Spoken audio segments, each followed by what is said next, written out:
السلام عليكم ورحمة الله وبركاته. إن الحمد لله نحمده ونستعينه ونستغفره ونعوذ بالله من شرور أنفسنا ومن سيئات أعمالنا. من يهده الله فلا مضل له ومن يضلل فلا هادي له.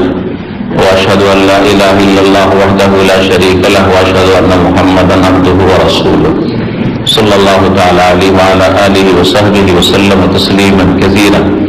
أما بعد فقد قال الإمام البخاري رحمه الله تعالى: باب الأسير أو الغريم يربط في المسجد.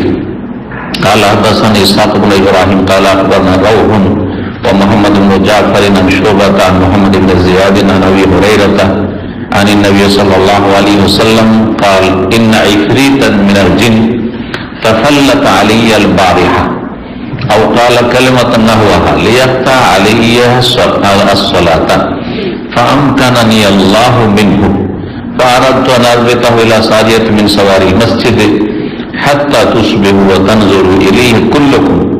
فذكرت قول أخي سليمان عليه السلام: رب اغفر لي وهب لي ملكا لا ينبغي لأحد من بعدي إنك أنت الوهاب. قال روح فرده خاسئا. সম্মানিত দ্বীনী ভাতৃমণ্ডলী, আল্লাহ রাব্বুল আলামিনের প্রশংসা এবং প্রিয় নবী সাল্লাল্লাহু আলাইহি সাল্লামের উপর সালাত ও সালামের পর আজ শনিবার 26 জিলকাদা 1443 হিজরি মোতাবেক 25 জুন 2022 আমাদের ধারাবাহিক আলোচনা সহিহুল বুখারীর এই সময়টা হজের আগে আমরা প্রতি জুমাবারে, শনিবারে আর মঙ্গলবারে এই 3 দিন সপ্তাহে বুখারী দর্শা করব, বিশেষ কারণে যাতে করে একটা জায়গায় আমরা পৌঁছে যেতে পারি হজের আগে আগে। আল্লাহ তৌফিক দান করুন। আল্লাহ রাব্বুল আলামিনের কাছে দোয়া করি সহিহ বুখারীকে ওইভাবে পরিপূর্ণ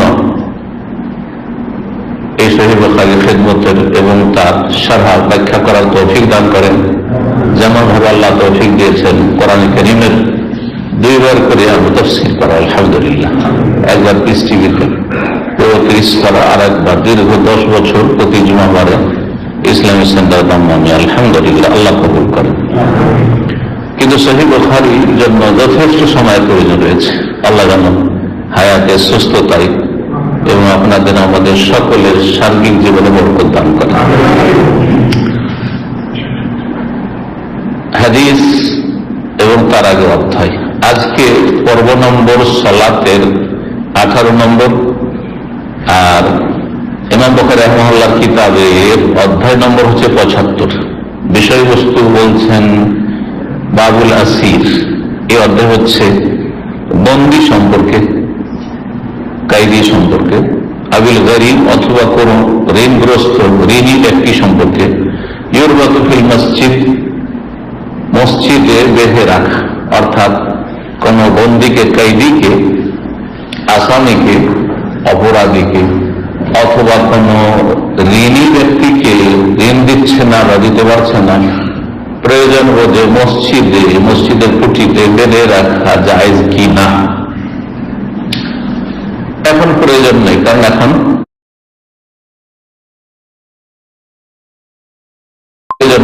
এখন জেল হাজত আছে। অপরাধীকে বেঁধে রাখার জন্য কাস্টডি আছে, জেল আছে, তাই না? প্রশাসনের বিভিন্ন দপ্তর আছে, সেখানে তাদের রাখার জায়গা আছে বন্দী করে। কিন্তু রাসূলুল্লাহ সাল্লাল্লাহু আলাইহি ওয়াসাল্লামের আমলে ছিল না, মসজিদেই সবকিছুই হইত। এমন কোন ব্যবস্থা, জেলখানা ছিল, হাজত কাস্টডি ছিল না।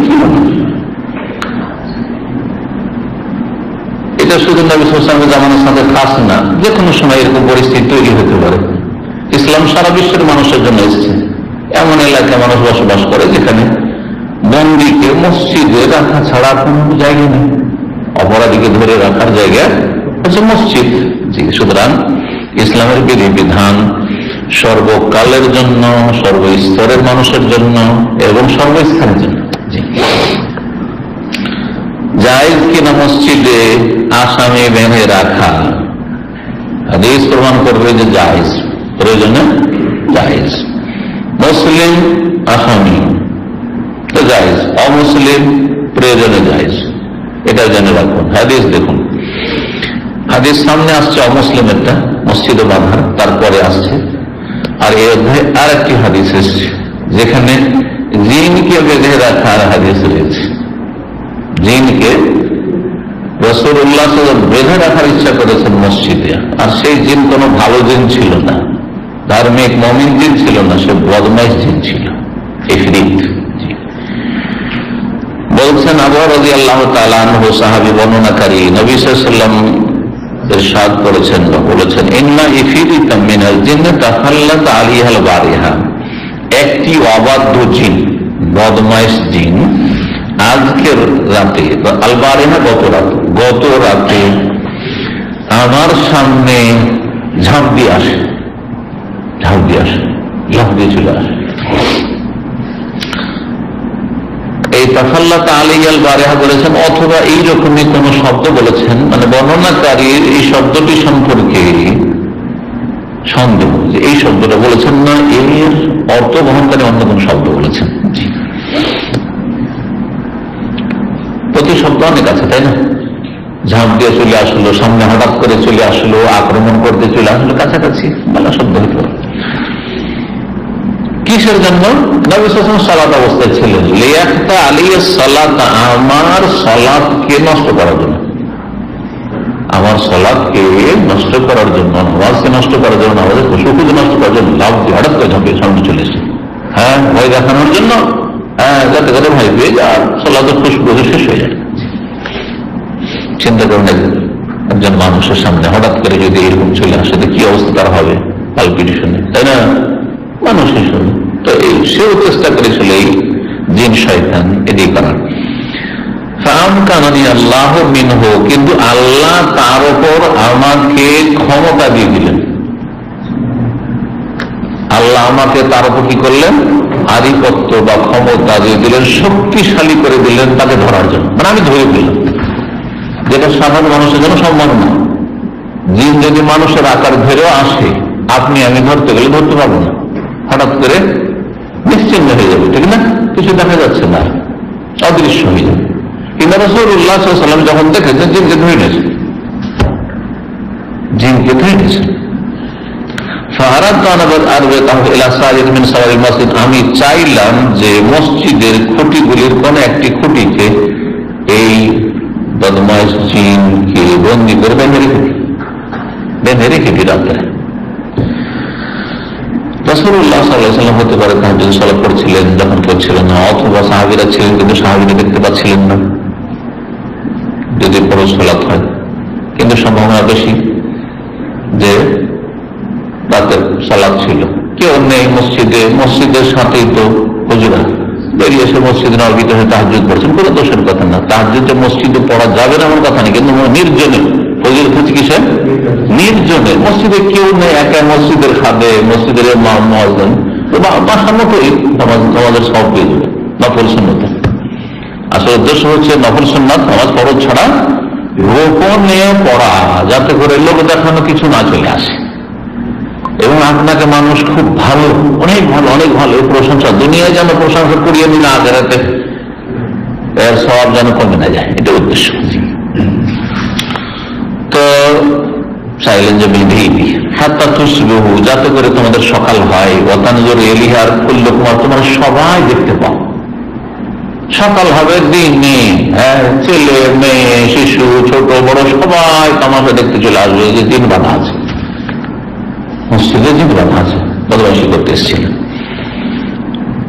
কিন্তু কেন আমি ধরলাম না, ধরে রাখলাম না, আর বাঁধলাম না? ফাযাকারতু কাওলা আখি সুলাইমান, তখন আমি স্মরণ করলাম আমার ভাই নবী সুলাইমান আলাইহিস সালামের দুয়ার কথা। তিনি এমন একটি দোয়া করেছিলেন যে দোয়া নিজের জন্য খাস করেছেন, আল্লাহ এই বৈশিষ্ট্য, এই ক্ষমতা আর কেউ যেন না পায়, আমাকে এমন একটি বৈশিষ্ট্য দাও যেটা শুধু আমার থাকে, আমি যদি করে দিই তাহলে তার সমান হয়ে গেল, আমি চাই না। উনি যখন দোয়াটা করেছেন থাক, ওনার দোয়া ওনার জন্যই খাস থাক। কারণ সুলাইমান আলাইহিস সালামকে আল্লাহ কি ক্ষমতা দিয়েছিলেন? জিন শুধু ধরার নয়, জিনকে শাস্তি দান নাই, জিনদের ওপর রাজত্ব, মানুষের রাজত্ব, জিনদের উপর রাজত্ব, তারপরে পশু পাখি পিপিলিকা সবকিছু পিপিলিকার ভাষা, পিপিলিকার ভাষায় কত হাজার হাজার লক্ষ লক্ষ পিপিলিকা আছে। সূরা নামল, এটি সূরার নাম হচ্ছে কি নামল, মানে পিপিলিকা। কেন? কারণ ওখানে ওই পিপিলিকার ঘটনা আল্লাহ বর্ণনা করেছেন। পিপিলিকা দেখছে যে সুলাইমান আলাইহিস সালাম তার সেনাবাহিনী হাজার হাজার চলে আসছে, আর সেখানে পিপিলিকার বাসার সব পিপিলিকা গুলো জড়িয়ে আছে। তখন একটা পিপিলিকা, যে পিপিলিকার নেতা, পিপিলিকা কিন্তু একটা আগে আগে হাঁটবে, অসুবিধা বেশি। তো কি বলছে? ইয়া আইয়ুহান নামলু উদখুলু মাসাকিনাকুম লা ইয়াহতিমান্নাকুম সুলাইমান ওয়া জুনুদুহু ওয়া হুম লা ইয়াশউরুন। ইয়া আইয়ুহান নামল, হে পিপিলিকা সকল, আমার দলবল, উদখুলু মাসাকিনাকুম, তাড়াতাড়ি তোমাদের বাসায় গর্তে ঢুকে পড়ো। লা ইয়াহতিমান্নাকুম সুলাইমান ওয়া জুনুদুহু, যাতে করে সুলাইমান আর তার সেনাবাহিনী তোমাদেরকে পায়ে দোলে না দেয়, পিছনে না দেয়। ওয়া হুম লা ইয়াশউরুন। তারপরে কেউ চিন্তা করতে পারে যে সুলাইমান আলাইহিস সালামের উপর পিপিলিকা দোষ চাপাচ্ছে, হ্যাঁ, সেই জন্য তিনি বলছেন না, ওরা বুঝতে পারবে না যে পায়ের তলে পিপিলিকা। এত ভিড়ের মধ্যে কে দেখে যে কোনখানে পায়ের তলে পিপিলিকা আছে? না বুঝে এই কাজটা করে ফেলবে, জুলুম নয়। তা আমাদেরকে সতর্ক হতে হবে। সুলাইমান আলাইহিস সালামের ভাষা না, সুলাইমান আলাইহিস সালাম কার ভাষা বুঝছেন? পিপিলিকার ভাষা বুঝছেন। উদখুলু মাসাকিনাকুম, এটা কি কেমন করে পিপিলিকার সাথে কথা বলে আমাদের সামনে? দেখবেন একটা ককরোচ পোকাকে মারছেন, বাকি সবগুলি দৌড় দিচ্ছে, নিশ্চয়ই কথা বলছে, ওরা বোঝাচ্ছে যেভাবে হোক না কেন, বুঝুন না। পাখির একটা বাচ্চা ধরে নেন, ওর মা বাপ কিরকম ছটফট করে, ভাষা বলছে, কান্না করছে, সবকিছু বলছে, কিছু বুঝেন না, সেটা না সব বুঝছে। আল্লাহু আকবার। তো বলছেন যে আমার ভাই সুলাইমান আলাইহিস সালামের কথা আমার স্মরণ হয়ে গেল, কি দোয়া করেছে? রব্বিল ফিরলি, আল্লাহ আমাকে মাফ করে দাও, ওয়াহাবলি মুলকান, আমাকে এমন এক রাজত্ব ক্ষমতা দান করো, লা ইয়ানবাগি লিআহাদিন, মুলকান রাজত্ব চেয়েছেন, তাহলে বুঝলাম কিন্তু রাজতন্ত্র হারাম নয়, শরীয়তে আছে। রাজা হয়ে যদি ইসলামী আইনের বাস্তবায়ন করে তো কোনো দোষ নেই না। আর যদি নাম খলিফা হয় আর ইসলাম বাস্তবায়ন না করে তাও কোনো মূল্য নেই। রাজাও নাম রাখে, যদি রাষ্ট্রপতি নাম রাখে, প্রধানমন্ত্রীর নাম রাখে, আর ইসলামী আইনের বাস্তবায়ন করে, কোরআন হাদিসের বাস্তবায়ন করে, আমার দেশের সংবিধান কোরআন আর হাদিস, এটি ইসলামী খিলাফত, ওটার নাম ইসলামী খিলাফত। যেগুলো যে খলিফার নাম হইতে হবে, নামে কোনো কিছু যায় আসে না। যেমন আহলে হাদিস নাম দিলেন আর কোরআন হাদিস মোতাবেক চলেন না, এই নামের কোনো মূল্য আছে? কিন্তু যেটা আহলে হাদিস কেউ নাও বলে, আর সে পুরো আহলে হাদিসের কাজ করে, আহলে হাদিসের আকীদা রাখে, আহলে হাদিসের ইবাদতবন্দি করে, আহলে হাদিসের তরিকায় জীবনযাপন করে, সে হচ্ছে পাক্কা আহলে হাদিস। পাক্কা আহলে হাদিস নামে এগিয়ে দেবে না, পিছিয়ে দেবে না। জি, এই জন্য আমাদের নাম যদি সারা দুনিয়াকে ওয়াহাবি বলে, কিন্তু আমরা আহলুল হাদিস কোরআন সুন্নাহর অনুসারী, এই নামই যথেষ্ট, নামের কোনো প্রয়োজন নেই, ওয়াহাবের নামে কোনো ক্ষতি নেই।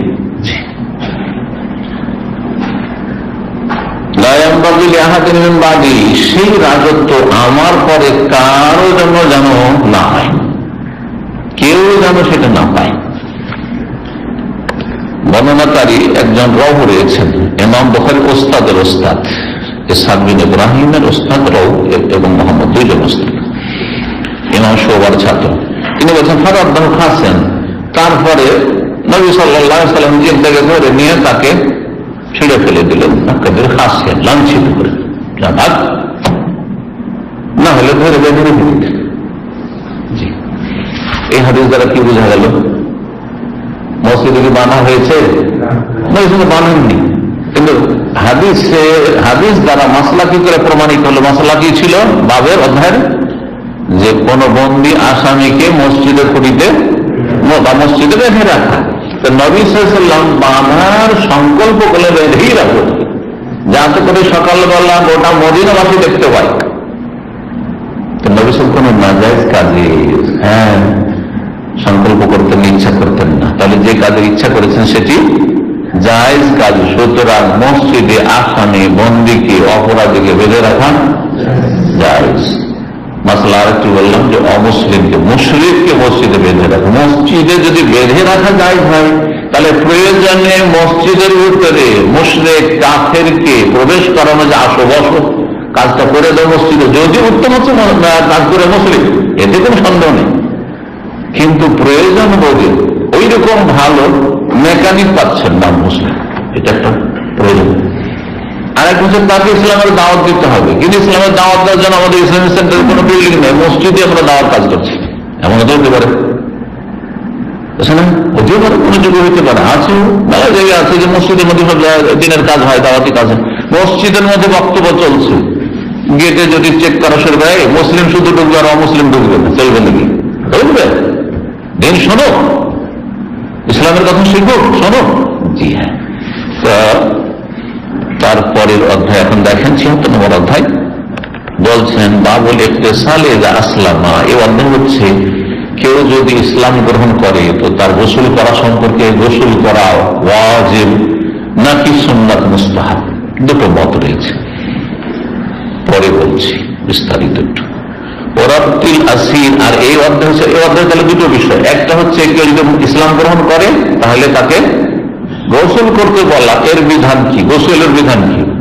নিউ মুসলিমের জন্য যেই দিন ইসলাম গ্রহণ করছে সেই সময় ইসলাম গ্রহণের আগে অথবা ইসলাম গ্রহণের সাথে সাথে গোসল করতে বলা, এর বিধান কি একটি। দ্বিতীয় হচ্ছে ওরাবতিল আসির আইযান ফিল মসজিদ, এবং বন্দীকে, কায়দিকে মসজিদ বেঁধে রাখা, অমুসলিম বন্দী অথবা মুসলিম বন্দী যে কোনো হোক না কেন। তারপরে একটি আসার নিয়ে এসছেন, মানে সাহাবায়ে কেরামদের আমল, জি তাবেঈনদের আমল, এরকম একটি বিষয় নিয়ে এসছেন। আর তারপরে হাদিস নিয়েছেন সনদ বুখারী রাহিমাহুল্লাহ 462 নম্বর হাদিস। এটি বলছেন ওয়াকানা শুরাইহুন ইয়ামুরুল গরীব আন ইউহবাসা ইলা সারিয়াতিল মসজিদ।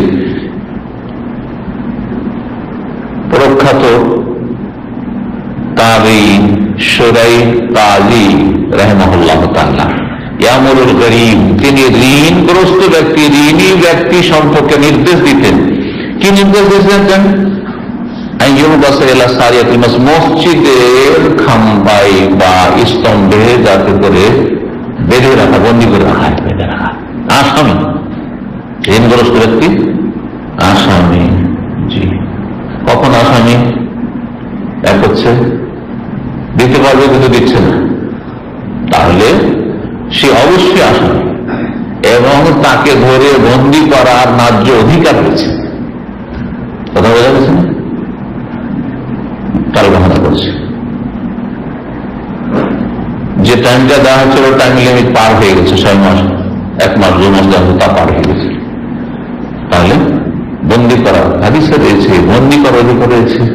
তারপরে তাকে লাঞ্ছিত করার অধিকার রয়েছে, অপদস্থ করা, তার সম্পর্কে দোষ ত্রুটি তুলে ধরা, তার সম্পর্কে জাতিকে সতর্ক করা, তার মানহানি করা।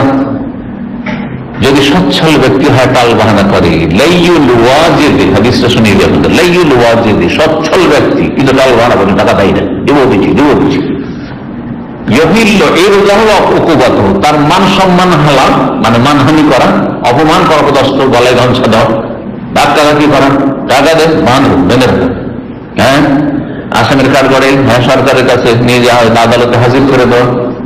শুধু এরকম কত বন্দী জেলখানে আছে জেলের জন্য এখানে আছে, তো অকুবত তাকে শাস্তি দেওয়া হালাল, হালাল করে দেয়। কিন্তু যদি অসচ্ছল হয়, আর্থিক সংকট আছে, পারে না, তাহলে সেক্ষেত্রে আল্লাহ রাব্বুল হুকুম দিয়েছেন যে ছাড় দাও, অবসর দাও, অবসর দাও সময়ের ক্ষেত্রে, অথবা কিছু কমিয়ে দাও ইত্যাদি, জি বিভিন্ন তার স্তর রয়েছে। তো শুরাইহ কাযী রাহিমাহুল্লাহ তাআলা, অনেক সাহাবায়ে কেরাম তখন ছিলেন, কুফার কাযী ছিলেন, কুফার কাযী ছিলেন, তো আর খুব বড় কাযী ছিলেন, বড় বিচারপতি ছিলেন। যদি তার কাছে কোন ঋণগ্রস্ত ব্যক্তিকে ধরে নিয়ে আসা হতো যে টাকা পাবো দেয় না, তাহলে বলতেন যে মসজিদে বেঁধে রাখো। কি হুকুম দিতেন? মসজিদে বেঁধে রাখো। মসজিদে বেঁধে রাখার আরো কিছু ফায়দা আছে। মসজিদে বেঁধে রাখলে ভালো মানুষরা সবাই দেখবে এই লোকটা খারাপ, অমুকের টাকা দেয়নি, কত হাত লাগে, এটা একটা ফায়দা। আরেকটা ফায়দা হচ্ছে যে যদি ধরেন অনেক সময় আর্থিক সংকট আছে, যে পাবে তারও তো সমস্যা আছে, সেও অভাব, তারও তো টাকার প্রয়োজন আছে, শুধু আপনারই অভাব আছে আর যে ধার দিচ্ছে তার অভাব নাই। এই অনুভূতিটা কিন্তু অনেকের নেই। মনে করছেন আমার অভাব আছে, ওর কি হচ্ছে না হচ্ছে দেখা যায়, ভালো কথা নয়। তো তাহলে তার অধিকার আছে যে আমার প্রয়োজন টাকা পেশ করার তার অধিকার আছে, বিচার চাওয়ার অধিকার আছে। তার ধরে নিয়ে আসা হয়েছে, এখন টাকা বেচারা দিতে পারলো, আর্থিক সংকটে টাকা দিতে পারলো, ওর টাকা লাগবে, টাইম পাস হয়ে গেছে, ভাই টাকা দাও, আমার টাকা এতদিনের মধ্যে দেওয়ার কথা রয়েছে। যদি এরকম করে তাহলে মসজিদে বেঁধে রাখা হয়, এমনি একটা নির্জনে একটা রুমের মধ্যে যে বন্ধ রাখা হয়, তো কেউ তো হেল্প করবে, কি জানবে, কয়জন জানতে পারবে? আর ভালো মানুষরা খবরই রাখে না যে কার কি হয়েছে না হয়েছে, কিন্তু মসজিদে মানুষ মুসল্লিতে আসছে, ভালো মানুষগুলো তো মসজিদে আসে, যেগুলো সমাজে সবচেয়ে ভালো সেগুলোই মসজিদে দেখা যায়, ঠিক না? তাহলে মসজিদে যখন আসবে আল্লাহর বান্দা আল্লাহর ইবাদতবন্দি করবে, আর দেখবে যে বেচারা মসজিদে বাঁধা আছে, এবং কিসে বাঁধা আছে, ওই যে ঋণের ফেসা আছে, ওই ঋণের জন্য মুকেশ করে যে বাঁধা আছে, চলো আমরা হেল্প করি, চলো নেই, চলো তার মধ্যে একজন হয়তো সচ্ছল ব্যক্তি আছে, ছেড়ে দাও আমি দিয়ে দিচ্ছি, কে পাবে টাকা আমাকে না, বহু ঘটনা সালামদের যুগের কমন করেছে। আমি আল্লাহ ইয়া রাসূল আল্লাহ, নবী সাল্লাল্লাহু আলাইহি ওয়াসাল্লাম জানাজা পড়তেন না, যার সাল্লাল্লাহু আলাইহি সাহেব জানাজা পড়ো, পড়বো না, কারণ ঋণ আছে, জিজ্ঞাসা করতেন না করতেন নবী সাল্লাল্লাহু আলাইহি ওয়াসাল্লাম, যে কেউ মারা যেত, নবী সাল্লাল্লাহু আলাইহি ওয়াসাল্লামের কাছে তখন বাইতুল মাল ছিল না, কিছু অভাব ছিল, তখন বলবে তোমার জানাজা পড়ো, কারণ যার ঋণ আছে জানাজা পড়ো। কিন্তু যখন আল্লাহ রাব্বুল আলামিন ধন সম্পদ দিলেন, বাইতুল মালে কিছু ফান্ড জমা হইল, তো নবী সাল্লাল্লাহু আলাইহি ওয়াসাল্লাম বললেন যে দেখো, হ্যাঁ তার মধ্যে যদি কোনো সাহাবী বলে ইয়া রাসূলুল্লাহ আমি ওর পুরো ঋণটা পরিশোধ করে দিচ্ছি, আপনি নামাজ পড়েন, তখন পড়িয়ে দিতেন যে ঠিক আছে, এখন তো পেমেন্ট হয়ে গেল, পেমেন্ট হয়ে গেছে, শেষে নেই, তাহলে পেমেন্টও কেউ করলো না, কেউ দিল না, তো নবী সাল্লাল্লাহু আলাইহি ওয়াসাল্লাম আদায় করতেন না প্রথম দিকে। পরে যখন সচ্ছলতা আসলো বাইতুল মালে, তখন কি করতেন, আনা আওলা বিল মুমিনিন মিন আনফুসিহিম, মুমিনদের নিজের চাইতে বেশি আমি কাছে তাদের, মানে আপনি আমি যতটা আমি আমার জন্য, আপনি আপনার জন্য যতটা মায়া করেন দয়া করেন, তার চাইতে বেশি মায়া করেন কে? রাসূলুল্লাহ সাল্লাল্লাহু আলাইহি ওয়াসাল্লাম। আনা আওলা মানে আকরাম, আমি তোমাদের চাইতে, মুমিনদের চাইতে, নিজের ওপর নিজের উপর মায়ের চাইতে বেশি আমি নিকটে। এটা কেন কি আমরা যতটা আমাদের ভালো চাই তার চেয়ে বেশি ভালো চেয়েছেন, কল্যাণ চেয়েছেন কে? রাসূলুল্লাহ। আমরা ভালো চাই তাকে পাপ করি, তো কোন ভালো চাইলাম, তাই না? কিন্তু নবী সাল্লাল্লাহু আলাইহি ওয়াসাল্লাম চেয়েছেন যে আমার উম্মত যেন পাপ না করে, আর যদি অনিচ্ছাকৃত ভুল হয়ে যায় তো যেন সাথে সাথে তওবা করে নেয়। চেয়েছেন না জানবেন, চিন্তা করেন, তাহলে আল্লাহ চেয়েছেন, তারপর রাসূলুল্লাহ চেয়েছেন, এটি রহমতুল আলামিন। এমনি তাকে আল্লাহ উপাধি দেননি যে বিশ্ব জাহানের জন্য রহমত, কাফের জন্য রহমত, পশু পাখির জন্য রহমত, হিংস্র পশুর জন্য রহমত। আল্লাহু আকবার, সাল্লাল্লাহু আলাইহি ওয়াসাল্লাম। তো বেঁধে রাখা হতো যাতে করে মসজিদের লোকেরা কি করে দিয়ে দিল, চল ছেড়ে দেওয়া হল, টাকা পেয়ে গেছে, অনাদার টাকা পেয়েছে, ছেড়ে দিবে না, আগে তখন আপনাদের ছেড়ে দেন। 462 নম্বর হাদিস, আবু হুরায়রা রাদিয়াল্লাহু তাআলা আনহু থেকে বর্ণিত, তিনি বলেন বাসান নবী সাল্লাল্লাহু আলাইহি ওয়াসাল্লাম খাইলান তিবালা নাজদি, নবী সাল্লাল্লাহু আলাইহি ওয়াসাল্লাম একদল অশ্বারোহী পাঠালেন, ঘোড়সওয়ার, খাইল মানে ঘোড়া, আবার খাইল যারা ঘোড়ায় চড়ে যুদ্ধ করে অশ্বারোহী তাদেরকেও খাইল বলা হয়, তাদেরকে মানে আসহাবুল খাইল সংক্ষেপে, ঘোড়াওয়ালা। একদল অশ্বারোহীকে পাঠালেন নাজদের দিকে, এবার মানে দিকে, নাজদের দিকে। নাজদ কোন এলাকা? রিয়াদ থেকে শুরু করে আপনি কাসিম পর্যন্ত যত অঞ্চল রয়েছে সবগুলি নাজদ। নাজদ মানে উঁচা এলাকা, এর মধ্যে মাজমা পড়বে, জুলফি পড়বে, আলগাত পড়বে, সাকরা পড়বে, হুরাইমালা পড়বে, রিয়াদ খারজ পর্যন্ত সব এলাকার নাজদ। তাহলে নাজদ এই এলাকা, এই এলাকায় পাঠিয়েছে রাসূলুল্লাহ সাল্লাল্লাহু আলাইহি ওয়াসাল্লাম, অন্য কোন এলাকায় নাই। জি, অনেকে আমাদের দেশে আলেম সমাজেরা আসলে ইসলামিক ম্যাপ সম্পর্কে কোনো ধারণা রাখে না। হ্যাঁ, এই দেশে না আসলে তো অনেকটা বুঝবে না, তারপরে ভালো ওস্তাদের কাছে পড়লে এই বিষয়গুলি ক্লিয়ার হয়। হাদিসের নাজ দেশে নাজ হতে পারে সামদেশে। একজন বলে দিল যে সামদেশে পাঠিয়েছিল। কোথায় সামদেশ? ঠান্ডার দেশ। আর কোথায় গরম দেশ? সামদেশে নাজদুল। জি, যদি এরাকে বরিন্দ্র এলাকা আছে, যেন ওটা নাজদুল এরাক বলা হয়, আর এটাকে নাজদুল হেজাজ বলা হয়, যে আরবের দেশ। তো নাজদের দিকে পাঠিয়েছিলেন। ফাজাত বিরাজুল মিন হানিফা, 50 জনের তাদের সংখ্যা ছিল। 50 জন যোদ্ধা অশ্বরোহী পাঠিয়েছেন নবী সাল্লাল্লাহু আলাইহি ওয়াসাল্লাম। কি করার জন্য? টহল দেওয়ার জন্য, যে দুশ্মনরা কোথায় আছে দেখো। দুশ্মনরা একটু যে ইসলামের সেনাদল মুজাহিদিন টহল দিচ্ছে। আর ওই সময় রাস্তাতে বানু হানিফা বংশের নেতা সর্দার সুমামা বিন ওসাল, সে যাচ্ছিল ওমরা করতে রাস্তায় পেয়ে গেছে। বানু হানিফা কট্টর দুশ্মন বংশ রাসূলুল্লাহ সাল্লাল্লাহু আলাইহি ওয়াসাল্লামের আর মুমিনদের সাহাবায়ে কেরামদের। আর তাদের নেতাকে একা রয়েছে, দল 7,000 ধরে ওই নেতাকে রাজা তখন করতে, মানে গোত্রীয় শাসনের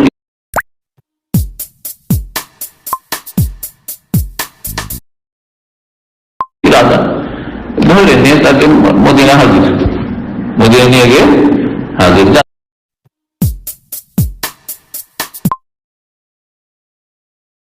যাচ্ছিল ওমরা করতে, মুশরিকরাও তো ওমরা করতো, কাফেররা।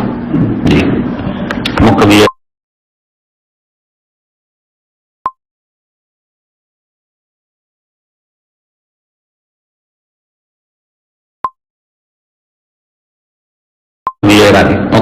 আগের ঘটনা।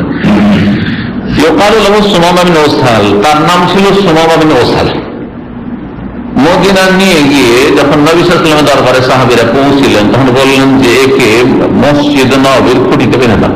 মুশরিক কাফেরদের নেতা, তাকে কোথায় বন্দী করা হলো? আসামি, অপরাধী, হারবি, যুদ্ধের ঘোষণা করে রেখেছে। হারবি ওই এমন কাফেরকে বলা হয় যে মুসলিম ইসলামের বিরুদ্ধে যুদ্ধের ঘোষণা করে রেখেছে।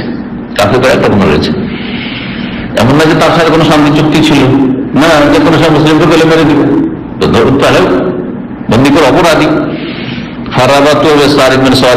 মসজিদে একটি খুঁটিতে বেঁধে দেওয়া হইল, সাহাবারা বেঁধে দিলেন নবী সাল্লাল্লাহু আলাইহি ওয়াসাল্লাম। নবী সাল্লাল্লাহু আলাইহি ওয়াসাল্লাম প্রতিদিন বেরোতেন, যখন সালাত আদায় করতে বেরোতেন একবার করে ওর পাশ দিয়ে যেতেন আর জিজ্ঞাসা করতেন। 3 দিন পর্যন্ত এরকম চলে। লম্বা হাদিস রয়েছে, সহিহ বুখারী মুসলিম, লম্বা হাদিস রয়েছে। মা যাইন্দাকা ইয়া সুমামা, সুমামা তোমার কি খবর? তখন সে বলতো ইনদি খায়র, আমার কাছে যা আছে ভালোই আছে। যদি আমাকে খুন করেন, হত্যা করেন, আর হত্যা করার হুকুম দেন, তাহলে এই রক্তের মূল্য দিতে হবে। মালা শাকের, আর যদি আমাকে ছেড়ে দেন, অনুগ্রহ করেন, তাহলে আমি কৃতজ্ঞ থাকবো। মন ফেলে যাইবে। হ্যাঁ, আর যদি রক্ত পঞ্চান, মুক্তি পঞ্চান, টাকা পয়সা চান, পয়সা ফাসাল তো তামেন মাসিক, যা চাইবে, কত টাকা চাইছেন আমাকে মোকামে, আমি হচ্ছে একজন রাজা, কত টাকা লাগবে। এই 3টি কথা। হ্যাঁ, খুন করলেই হবে, আর ছেড়ে দেন তো শুকুর গুজার, আর যদি পয়সা চান তো পয়সা কত লাগে বলো। নবী সাল্লাল্লাহু কিছু বলতেন না, জিজ্ঞাসা করল, তারপরে সালাত আদায় করে দিয়ে মসজিদ আবার চলে আসি। আবার সকালবেলা বা জোহরে যখনই যাইছেন প্রথম বা ফজরে জিজ্ঞাসা করছে, মা যাইন্দাকে আসো মামা, একই উত্তর। 3য় দিন জিজ্ঞাসা করলেন, তারপরে ওই উত্তর, কিন্তু নম্রতা এসেছে তার মধ্যে। 3 দিন বাধা আছে এখানে, সাহাবীরা দেখছেন এবং মসজিদের মুসল্লিদের দৃশ্য দেখছে। এটা কিন্তু অমুসলিম কাফেরদের উপর বড় একটা প্রভাব ফেলে। অনেক অমুসলিম ইসলাম গ্রহণ করে শুধু মুসলিমদের সালাত নামাজ দেখে, সারিবদ্ধ নামাজ, যেখানে আমির, গরিব, শিক্ষিত, অশিক্ষিত, একটা ক্লিনার, বড় বড় শেখদের সাথে, আর বড় বড় আলেমদের সাথে, আর বড় বড় পয়সাওয়ালাদের সাথে পাশাপাশি একই সাথে একবারে কাঁধে কাঁধ লাগিয়ে, পায়ে পা লাগিয়ে সেটি সালাত আদায় করছে। এই দৃশ্য অনেক প্রভাবিত করে। বহু অমুসলিম এখানে বিভিন্ন দেশ থেকে যারা ইসলাম গ্রহণ করেছে, তাদের অনেকের মন্তব্য এটা যে আমি নামাজ দেখে ইসলাম গ্রহণ করেছি, এবং আমি ইফতার পার্টি দেখে ইসলাম গ্রহণ করেছি, আমি আযান শুনে ইসলাম গ্রহণ করেছি। সুবহানাল্লাহ। জি, তো 3 দিনের দৃশ্য দেখলো। তৃতীয় দিন জিজ্ঞাসা করার পরে নবী সাল্লাল্লাহু আলাইহি ওয়াসাল্লাম পয়সাও নিলেন না, মুক্তি তো, আর মারলেন না, মারার হুকুম দিলেন না, কারণ অপরাধী ছিল, কাফেরদের নেতা। জি, কি করলেন? ছেড়ে দাও, আসলে খুলে দাও, রশিটা যেটা বাঁধা আছে খুলে দেওয়ার সাথে সাথে আর যাবে কেন? পাশে একটা কুয়া ছিল, কুয়ার কাছে গেল, যাওয়ার পরে গোসল করলো, গোসল করে এসে মসজিদে নবীতে ঢুকলো আর বললো আশহাদু আল্লা ইলাহা ইল্লাল্লাহ ওয়া আশহাদু আন্না। আজকে আপনার চেহারা আমার কাছে সমস্ত চেহারা, দুনিয়ার চেহারার সামনে আপনার চেহারা সবচেয়ে প্রিয় আমার কাছে, সবচেয়ে প্রিয় মানুষ আপনি আমার কাছে। আপনাকে দেখতে পারতাম না, আর এখন আপনাকে আমি সবচেয়ে বেশি ভালোবাসি। মুহূর্তের মধ্যে কেমন কলবের পরিবর্তন আল্লাহ করতে পারেন। জি, রব্বুল আলামিন কাকে যে কখন পরিবর্তন করে দেন। জি, এটা হচ্ছে আম্বিয়া রাসূলগণের দাওয়াতের ফলাফল। বহু দুশমন থাকবে যারা এত অন্তরঙ্গ দোস্তে পরিণত হবে, বন্ধুতে পরিণত হবে, অন্তর থেকে এত বেশি ভালোবাসবে নিজের অনেক সময় ছেলেদের চাইতে, অনেক সময় বাপ মায়ের চাইতে বেশি ভালোবাসবে। যারা দাওয়াতের ময়দানে কাজ করে, আম্বিয়া রাসূলগণের সিলসিলা শেষ হওয়ার পরে তাদের সাথে এরকমটাই হয়, পুলিশের সাথে কাজ করে। এগুলো কত দুশমন আছে, সেই দুশমন এমন দোস্ত হয়েছে কোথা থেকে সে দেখনি, কথা বলার সুযোগ পায়নি, জানেও না, কিন্তু এত বেশি ভালোবাসে। একসময় কট্টর দুশমন ছিল, কট্টর দুশমন ছিল। হচ্ছে না কত লোক আমাদের কাছে আসে, আবার যোগাযোগের সুযোগ পেলে যোগাযোগ করে বলেন যে আমি একসময় কট্টর দুশমন ছিলাম, এখানে আশেপাশে থেকে যে বহু দুশমন, আর তারপরে তখন একসময় হিদায়াত হচ্ছে, দূরে যাওয়ার পরে আল্লাহ হিদায়াত নসিব করেছে, কাছে ফেলেছে, এখানে শিক্ষা মার্কেটে হয়েছিল, হিদায়াত হয়নি, বলছে আপনার বিরুদ্ধে ষড়যন্ত্র করেছি। এবার এই বছর দুবাই গেলাম, সফরে দেখা করে বললাম, এসে আমার সাথে দেখা করার সময় নিয়ে অন্য ভাইদেরকে ধরেছে, ভলেন্টিয়ারদেরকে, তারপর আমার কাছে এসছে। আসার পরে বলছে যে অনেক দুশমনি করেছে, শেখ আপনার সাথে একটা অ্যাপয়েন্টমেন্ট নিয়েছি ভাইদের মাধ্যমে, কোন করে। অবশ্য ভাইরা আমাকে জানিয়েছে, ইনফর্ম করেছিল যে আসতে চায়, দেখা করতে চায়, পারমিশন দেবো কিনা। ঠিক আছে, অফিসে যখন বক্তব্য শেষ করে বসে নিয়ে আসবে। ওমানে থাকে, ওমান থেকে দেখা করতে এসছে, এক দেশ থেকে আরেক দেশে দেখা করতে এসছে সেখানে, এবং সে বলল যে আল্লাহ আমাকে হিদায়াত করেছে, আপনার আলোচনা শুনে। কিন্তু যখন শিল্প মার্কেটে ছিলাম তখন খুব দুশমনি করেছি, একটা গ্রুপ তৈরি করেছিল, বিরোধী গ্রুপ। আলহামদুলিল্লাহ রাব্বিল আলামিন। তো এর ঘটনা এরকম। তারপরে কি করলেন এই ব্যক্তি? সাহাবী হয়ে গেলেন, সাহাবী নওসান, দুশমন সাহাবী রাসূলুল্লাহ সাল্লাল্লাহু আলাইহি ওয়াসাল্লাম। বলে ইয়া রাসূলুল্লাহ, এখন আপনি শুধু অনুমতি দেন। অনুমতি কি? আমি বলছি, ঘোষণা করছি, আজকে শুনে নেন যে মক্কায় গম যেত আমার এলাকা থেকে, এই রিয়াজ এলাকা, কাসিম এলাকায়, এই এলাকা থেকে গম মক্কা যেত, মক্কা তো কিছু নেই না, এখান থেকে গম যেত, গম পাঠায় আমি। আজকে থেকে ঘোষণা করলাম মক্কায় গমের একটা দানা বিক্রি দেবেন আমি, যতক্ষণ পর্যন্ত আপনি অনুমতি না দেবেন, আর না হলে ইসলাম গ্রহণ করবেন, একটা দানা পর্যন্ত ঢুকতে দেবো না। এইবারে বয়কট করে দিল মক্কার সাথে। তখন মক্কার লোকেরা রাসূলুল্লাহ সাল্লাল্লাহু আলাইহি ওয়াসাল্লামকে ধরল যে আপনি সুপারিশ করেন, তাহলে আমি না খেয়ে মরে যাবো, আমাদের বাল বাচ্চা না খেয়ে মরে যাবে।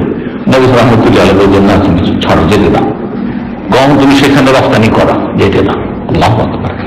এই ঘটনা এখানে সংক্ষেপে এসছে, শোনেন। তারপরে বলছেন নবী সাল্লাল্লাহু আলাইহি ওয়াসাল্লাম ফাখারা যে নবী তার কাছে গেলেন, সংক্ষেপ করে দিচ্ছে, একবার কথা এখানে শুধু বলা হয়েছে, ফাকাল আতলিকু সুমামা, যাও সুমামাকে ছেড়ে দাও। এটা তৃতীয় দিনের ঘটনা।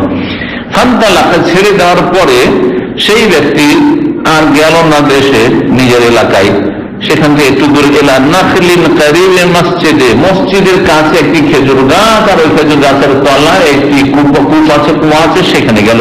ফাঁকা সালা, সেখানে গিয়ে গোসল করল। বলে ইসলাম কবুল করার গোসল এ হাদিস দ্বারা কি হলো? প্রমাণিত হলো। কিন্তু নবী সাল্লাল্লাহু আলাইহি ওয়াসাল্লাম কি হুকুম করেছিলেন গোসল করতেই হবে? কখনো কখনো হুকুম করেছেন, কিন্তু দু তিনটি ঘটনা বেশি নেই, দু তিনটি বেশি ঘটনা নেই। সুম্মা দাখাল মসজিদ, তারপরে মসজিদে নববীতে প্রবেশ করলো। ফাকালা, তারপর আশহাদু আল্লা ইলাহা ইল্লাল্লাহ ওয়া আন্না মুহাম্মাদান রাসূলুল্লাহ, সাক্ষ্য প্রদান করছি আল্লাহ ছাড়া কোনো সত্য মাবুদ নেই, আরো সাক্ষ্য প্রদান করছি যে মুহাম্মদ সাল্লাল্লাহু আলাইহি ওয়াসাল্লাম আল্লাহর রাসূল সাল্লাল্লাহু আলাইহি ওয়াসাল্লাম। এই হাদিস থেকে কি বোঝা গেল? প্রথম কথা, এই ঘটনা কখন ঘটেছিল? মুহররম মাস 6 হিজরি, 6 হিজরি যে বছর হুদায়বিয়ার সন্ধি দিয়েছে ওই বছরের মুহররম মাসে এই ঘটনা ঘটেছিল, মানে একে বন্দী করে নিয়ে আসা হয়েছিল। এখান থেকে কি জানা গেল? একটি মশলা যেটা জানা গেল যে নিউ মুসলিমের কি করা, গোসল করা, নিউ মুসলিমের গোসল করা। দ্বিতীয় যে মশলাটি জানা গেল সেটা হচ্ছে বন্দীকে মসজিদে বেঁধে রাখা, কয়েদিকে বেঁধে রাখা। তৃতীয় যেটা, বন্দী মুসলিম হওয়ার কোনো শর্ত নেই, অমুসলিম সে ছিল, কাফের মুশরিক পত্তলিক, তাকে বেঁধে রাখা। তাহলে কাফের মুশরিকের কোন মসজিদে ঢোকা নিষেধ? মসজিদে হারাম। মসজিদে হারাম মক্কাতুল মুকাররমায় কাফের অমুসলিম শুধু মসজিদে নয়, বরং হারামের এলাকায়, মক্কায় যে দূর দূর পর্যন্ত হারামের এলাকা, হুদুদ হারাম রয়েছে, তার ভিতরে কাফেরদের ঢোকা আল্লাহ নিষেধ করেছেন। সূরা তাওবা আয়াত দিয়ে আল্লাহ নিষেধ করেছেন, ইয়া আইয়ুহাল্লাযীনা আমানু ইন্নামাল মুশরিকুনা নাজাস, ঈমানদারগণ মুশরিকরা হচ্ছে নাপাক। নাপাক মানে শরীর নাপাক না, তার হৃদয়ে শিরক কুফরি নাপাকি রয়েছে। আর আল্লাহর জমিনে কমপক্ষে একটি জমিন থাকবে, যেই জমিনটি সবচেয়ে বড় অপরাধ থেকে এবং সবচেয়ে বড় নাপাকি থেকে যেন মুক্ত থাকে।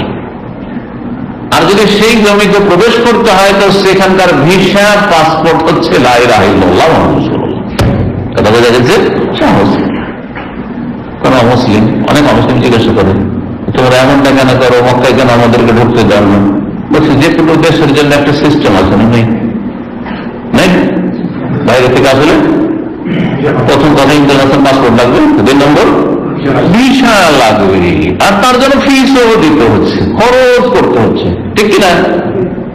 আর এমন একটি ইসলামের ভিসা রাখা হয়েছে যেই ভিসার কোনো ফিস নেই, আর সেই ভিসার জন্য কোনো প্রসেসিংও নাই, সাথে সাথে 1 সেকেন্ডের মধ্যে বলেন আশহাদু আল্লা ইলাহা ইল্লাল্লাহ ওয়া আশহাদু আন্না মুহাম্মাদার রাসূলুল্লাহ, ভিসা পেয়ে গেল, ঢুকে গেল।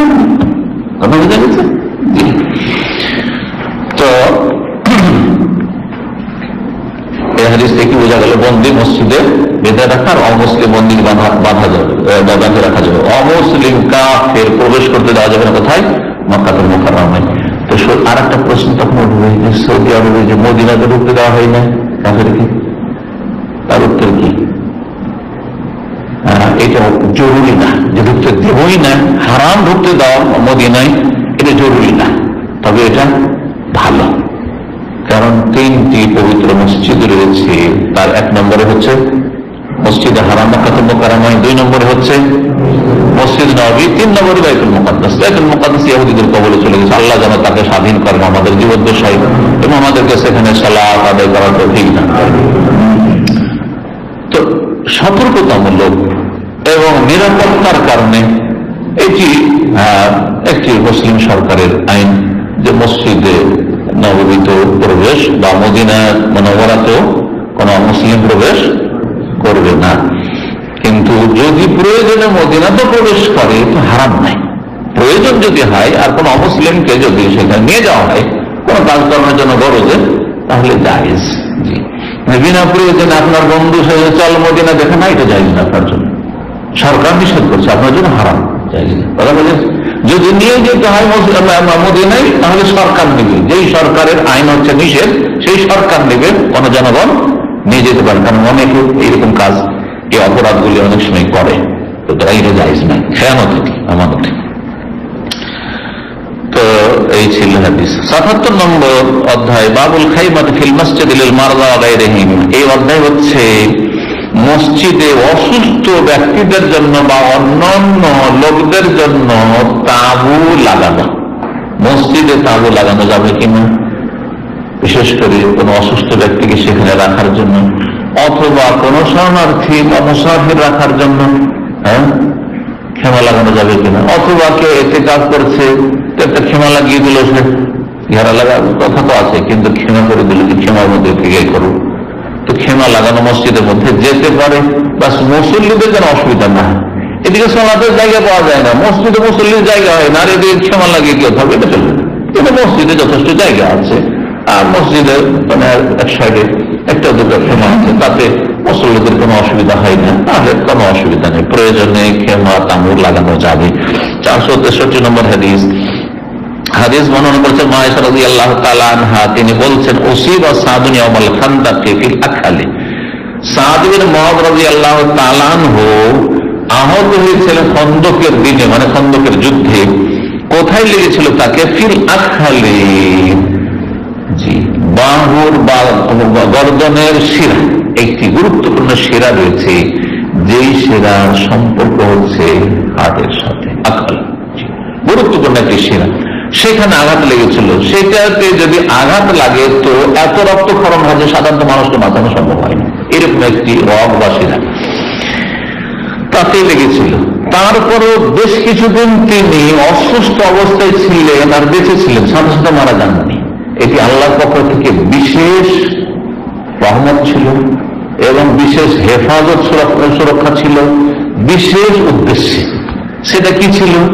সেটা হচ্ছে সাদ বিন মুআয রাদিয়াল্লাহু তাআলা আনহুকে দিয়ে ইহুদিদের মীমাংসা করে না, ইহুদিদের ক্ষেত্রে, বনু কুরাইজার ক্ষেত্রে চূড়ান্ত ফয়সালা তার মুখ দিয়ে শুনিয়ে নেওয়া। কারণ সাদ বিন মুআযের বংশের সাথে বনু কুরাইজার মিত্রতার সম্পর্ক ছিল।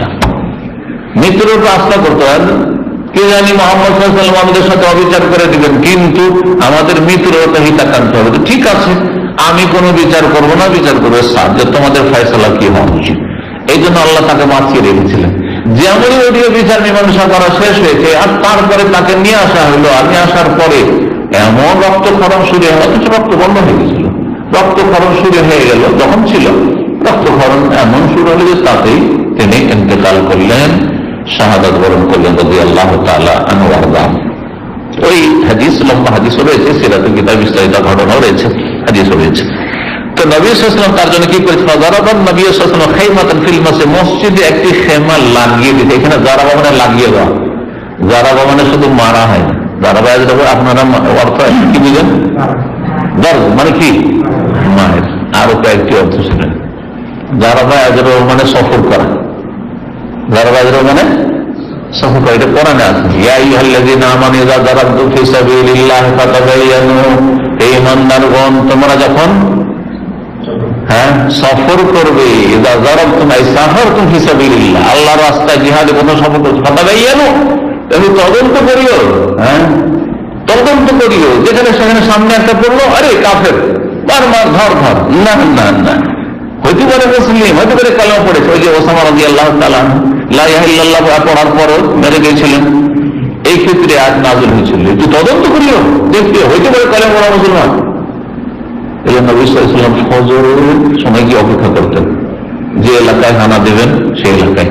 আর তার ফজর আজান যদি ওই এলাকা হয়ে যায় তো থামিয়ে দিতেন, না মুসলিম বাস করে। আজান হইল না, সূর্য উঠে গেল, সূর্য উঠতে যাচ্ছে গেল,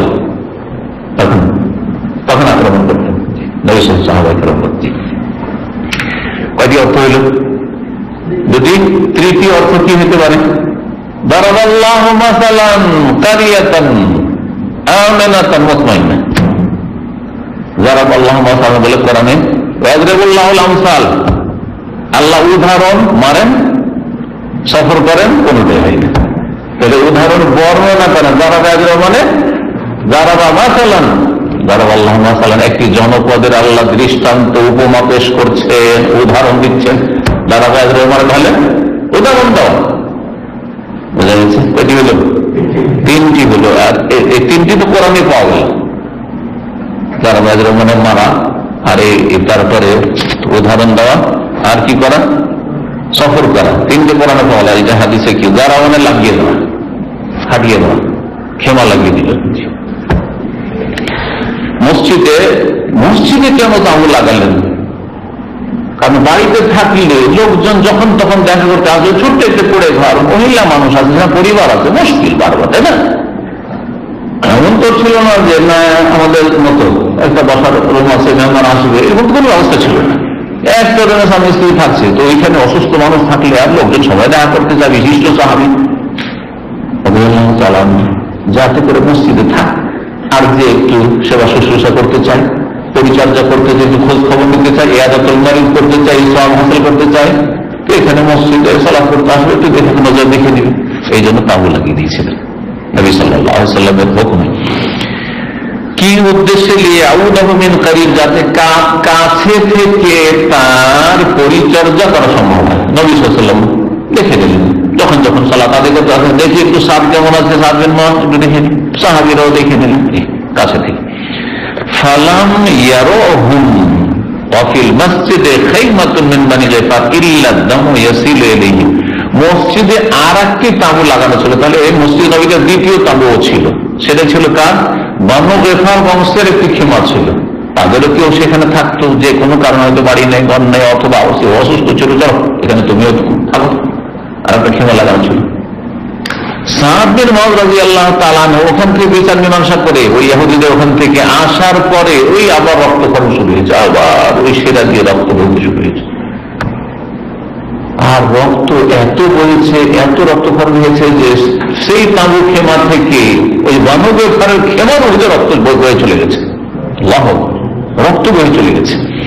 যখন রক্ত বয়ে সেদিয়ে গেছে তখন তারা ঘাবড়িয়ে গেছে, তাই বলছেন ফালাম ইয়ারুহুম ইল্লা দাম, রক্ত তাদেরকে ভীত সন্ত্রস্ত করেছে, রক্ত দেখে তারা ভয় পেয়ে গেছে। কি হয়েছে হঠাৎ করে এরকম রক্ত দেখুন, ভয় লাগবে না? কি না হয়েছে? রক্ত দেখে তারা ভয় পেয়ে গেছে। ইয়াসিলু ইলাইহি, তাদের দিকে রক্ত প্রবাহিত হয়ে চলে আসছে। ফাকালু, তখন তারা বলছে, ইয়া আহলাল খায়মাতে, হে খিমাওয়ালারা, কি আছো তোমরা? মা হাযাল্লাযী ইয়াতিনা মিন কিবালিকুম, তোমাদের দিক থেকে আমাদের দিকে কি এটা বয়ে আসছে, আমাদের কিছু বুঝতে পারছি না, এটা আবার কি রক্তের মতো কি বয়ে আসছে? দেখা গেল ফাইদা সাদুন, সাদ বিন মুআয ইয়াবদু জুরহুহু দামান, তার জখম থেকে, ক্ষত থেকে, যে জখম হয়েছিল সেখান থেকে রক্তক্ষরণ হচ্ছে, রক্ত প্রবাহিত হচ্ছে। ফামাতা ফিহা, তাতেই তিনি ইন্তেকাল করলেন রাদিয়াল্লাহু তাআলা। এখান থেকে অধ্যায় কি ছিল? মসজিদে তাঁবু লাগানো কোনো অসুস্থ ব্যক্তির জন্য অথবা যে কোনো ব্যক্তির জন্য প্রয়োজনে, জি, মসজিদের যারা দায়িত্বশীল তারা যদি অনুমতি দেয় কোনো অসুবিধা নেই। ৭৮ নম্বর অধ্যায়, বাবু ইদখালিল বাইরে ফিল মসজিদ লিল ইল্লা, কোন প্রয়োজনে মসজিদে যদি উট ঢুকিয়ে দেয় তো জায়েজ কিনা? উট ঢুকানো যদি মসজিদে জায়েজ হয়ে যায়, তাহলে উটকে দেখলে বেশি ভয় লাগে। নামাজের পাশে যদি উট আসে তো কাল পুরুষে তো আর নামাজ পড়াই ছুটি যাবে, তাই না? কি জানি এত বড় একটা জানো যেটা 5 আপিয়া দেয়, এটা তো শেষ। আর উট খুব কিন্তু বিদ্বেষী পশু, বিদ্বেষী পশু, জানেন না? জানেন না? উট এত বিদ্বেষ ধরে রাখতে পারে, যদি 20 বছর পুরানো কোনো ঘর থাকে আর ওর অন্তরে যদি জ্বালা থাকে, বিদ্বেষ থাকে, তাহলে প্রতিশোধ নিয়ে নেবে। ওটা এত খারাপ। এই রহস্যের কারণে হয়তো উটের গোস্ত খেলে উজু করতে বলা হচ্ছে নবী সাল্লাল্লাহু আলাইহি ওয়াসাল্লাম, এটাও শুনে রাখবে না। উটকে যদি কেউ মারে, এখানে আরব দেশে যারা বেদুইন বা আমাদের আরব শেখেরা ভাইরা যারা আছেন, তাদের কাছ থেকে অনেক ঘটনা এরকম শুনেছি। বলছে আমার আব্বা, কে বলছে আমার দাদা এরকম উট পুষতো, আর উটকে একদিন খুব মেরেছিল, বেড়েছে, খুব মেরেছে। ওর তো তখন বানা ছিল, কিছু করতে পারেনি, পরে কিন্তু মনে রেখে তুই মেরেছিস। কেউ আসলে নর্মালি থাকে, কিন্তু তারপর থেকে যখনই ওদের পালে আসে তখন এর উপর টাকা উঠে গেল, খালি টাকাই টাকা, কখন সুযোগ পাবে ওকে খাবে, শেষ করবে। একদিন কেমন করে মোট ছুটে গেছে, আর তারপর ওকে এমন তাড়া করতে শুরু করেছে, পালিয়ে চলে যায়, পালিয়ে চলে যায়, তাহলে পালিয়েও পারবে না উঠবে। তখন উঠ তো তাড়াতাড়ি ঘুরতে পারে না, আবার এরা বুদ্ধি আছে, যারা উঠ পুষে তাদের বুদ্ধি আছে, তখনও শুধু ঘুরে চারিদিকে বন্ধন করে এদিকে ওদিকে ঘুরে, আবার এদিকে যায়, ওদিকে যাই করতে থাকে। বলছে তারপরে একটি ঘটনা তার মধ্যে বয়ান করছি, আর বাঁচতে পারবো না, অবস্থা খারাপ হয়ে গেছে, ওর তো ক্লান্ত হয় না, মরুভূমির জাহাজ, কিন্তু অবস্থা খারাপ হয়ে যাবে, আর চলতে পারে না, কত পালাবে। তখন বলছে যে একটা জায়গায় একটা ঝাউ গাছ, একটা পেয়েছি, সেখানে ধরে গাছ আমি ফেলে দিয়েছি, ওই যে গুতরা ছিল ফেলে দিয়েছি, আর ফেলে দিয়ে ওখান থেকে টান দিয়ে পালিয়েছে। ওর বলতে পারে, মনে করছে যে এই কাপড়ের তলায় এখানে লুকিয়ে আছে। তারপরে এমন ওটা গুতরা ছাড়া ছিল, ওই যে কি বলে যেটা বিস্ত, ওই যে শীতকালের যেটা মোটা ফারুয়া, ওটা তো বিস্ত না, বিস্ত পাতলাটাকে বলে ফারুয়া মোটা, এই ফারুয়া মোটাটা ছিল, এরা গায়ে দিয়ে থাকে ঝুল, আমাদের সময় গরুকে চট গায়ে দেওয়া হয় না শীতকালে, তো এইরকম হইতে আমি প্রথম যা আসতাম এদেরকে দেখে মনে হতো আরে কেন আমাদের দেশে তো গরু ছাগলকে চট গায়ে দেওয়া, এরা চট করে গায়ে দিয়েছে আমাদের দেশে চাদর পরে অভ্যাস, আর এখানে এসে প্রথম থেকে যে কেমন আজব লাগছে এমন দেখে অভ্যাস হয়ে গেছে। তো যাই হোক ওইটা ফেলে দিয়েছে। আর ভাবছি এর তাহলে ওর কি আছে, তারপরে ওর উপর পা দিয়ে আর মুখ দিয়ে কত রকমের দাঁতে ছিঁড়া ছিঁড়ি শুরু করেছে, মনে করছিল ও কত শেষ করেছে। ওর পরে কি মাথা খান দাঁত দিয়ে ধরবে, যার সাহায্য শুনেছে, ধরার পরে এখান থেকে পুরোটা উঠিয়ে দেবে, পুরোটা মাথাটা উঠিয়ে দেবে।